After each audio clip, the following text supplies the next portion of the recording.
আসসালামু আলাইকুম আরহামতুল্লাহি ওবরাকাতু। প্রিয় ভাইরা, জনগণের আরামের জন্য কিছু সংস্থা সুদের প্রচলন ঘটিয়েছে। প্রকাশ্য দৃষ্টিতে মনে হয় যে এই সংস্থাগুলো জনগণকে অত্যাধিক ভালোবাসা এবং আদর করছে।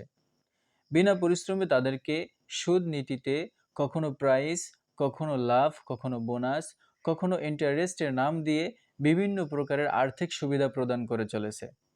কিন্তু বিনা পরিশ্রমে এই সুবিধা পেয়ে জনগণ যে অলস, অকর্ম এবং অক্ষম হয়ে দিন দিন ধ্বংসের দিকে ধাবিত হচ্ছে এবং আত্মার মৃত্যু হয়ে দিনই আগ্রহ ও উদ্দীপনা হারিয়ে ফেলেছে, সেদিকে কিন্তু কেউ কখনো লক্ষ্য করছে না। এই সংস্থাগুলোর মনোভাব হলো সেই স্ত্রী লোকটির মতো, যে তার সতীনের ছেলেটিকে অত্যাধিক আদর এবং ভালোবাসা দিত। অর্থাৎ সেই স্ত্রী লোকটির দুইটি ছেলে ছিল, একটি নিজের ছেলে, অপরটি সতীনের ছেলে। সে সতীনের ছেলেটিকে সব সময় কোলে কাঁখে নিয়ে সব সময় তাকে কোলেই রাখত, কখনো কোল থেকে নামাতো না। উঠতে বসতে চলতে ফিরতে ছেলেটিকে কখনোই কোল থেকে নামাতো না। এমনকি কোলে কাঁখে নিয়েই সংসারের সমস্ত কার্যকর্ম করত। পাড়ায় বেড়াতে গেলেও সতীনের ছেলেটিকে কোলে এবং নিজের ছেলেটির হাত ধরে হাঁটিয়ে হাঁটিয়ে নিয়ে যেত। পাড়ার মেয়েরা সব প্রশংসায় পঞ্চমুখ হয়ে উঠল। সবাই বলতে লাগলো, মেয়েটির মনে একটু পরিমাণও হিংসা নাই। সতীনের ছেলেকে কোলে আর নিজের ছেলেকে হাঁটিয়ে হাঁটিয়ে নিয়ে বেড়ায়।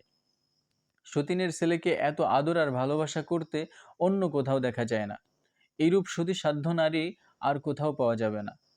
কিন্তু একদিন পাড়ার একটি মেয়ে লোক এসে গোপনে সহানুভূতি স্বরূপ বলল, বুবু, নিজের ছেলেকে অবহেলা করে সতীনের ছেলেকে এত আদর করা ঠিক না, তাতে নিজেরই ক্ষতি। মেয়ে লোকটি বলল, না বাবু, এটা আমার ছেলের প্রতি অবহেলা নয়, বরং নিজের ছেলেকে হাঁটিয়ে নিয়ে বেড়াই যেন তার পা শক্ত হয় এবং স্বাবলম্বী হয়ে সমাজের মজবুত হয়ে দাঁড়াতে পারে।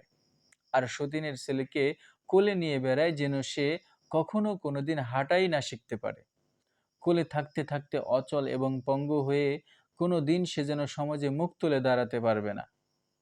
এটা সতীনের ছেলের প্রতি আমার আদর নয়। কিন্তু মানুষ বুঝতে না পেরে আমার প্রশংসা করছে, তা আমি কি করব? ঠিক তদ্রূপ জাতি সুদ খেয়ে খেয়ে শ্রম বিমুখ হোক, অলস হোক এবং অকর্ম হোক, পঙ্গু হয়ে ধ্বংসপ্রাপ্ত হয়ে যাক, এটাই হচ্ছে এই সংস্থাগুলোর মূল উদ্দেশ্য। অবুঝ লোকদের প্রশংসা পেয়ে ধন্য এবং গর্বিত এই সংস্থাগুলো হয়ে যাচ্ছে। অতএব আমাদেরকে এই সুদ নামক বিষয় থেকে, এই সুদ নামক যে একটা গজব, এই গজব থেকে আমাদের সকলকেই হুঁশিয়ার হতে হবে। আল্লাহ পাক রব্বুল আলামিন আমাদেরকে হেফাজত করুন এবং এই সমস্ত গজব থেকে আমাদের যারা সামনের প্রজন্ম আসবে, এদেরকেও আল্লাহ তাআলা যেন হেফাজত করেন।